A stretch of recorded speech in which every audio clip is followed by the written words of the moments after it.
dufite trade eshanu nk'uko yabivuze, hari ubwubatsi, amashanyarazi, ubwubatsi ndetse no gusudira. ubwo ni mu kinyarwanda gisanzwe, ariko twagiye tujya hariya kuri buri trade ibyo bakoreramo hano.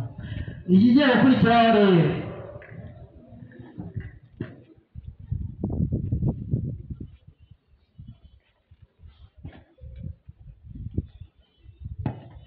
urababarira gato, natazi ikaze ariko ntabwo naberetse abashyitsi siko bimeze.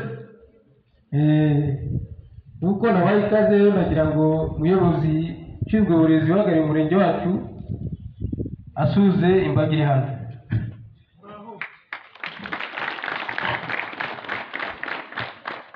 Turi kumwe n'uhagarariye ingabo mu murenge wacu. Ntagenda wenyine, aba ari kumwe n'umuherekeje. Turi kumwe na nyakubahwa executive w'akagari ka Muhirwa. Turi kumwe na nyakubahwa umuyobozi w'umudugudu wacu wa Nyarushishi. Turi kumwe n'abafatanyabikorwa bacu ba hafi, abayobozi dukorana, umuyobozi wa GS Nyarushishi umuturanyi, tukaba turi kumwe na duwaye wacu akaba n'umuyobozi wa GS Gatare, n'abarimu ba Nyarushishi bari hano bahaguruka.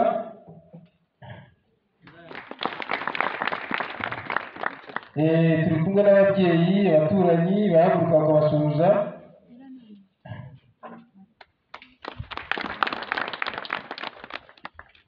Ndabona ndi kumwe n'umufasha wanjye uri hafi yanyu,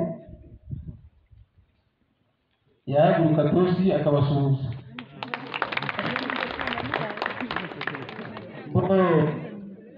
Tukiri aho ndagira ngo abajeniyeri bose ba hano bajya, abajeniyeri bose ba hano bajya, abarimu bose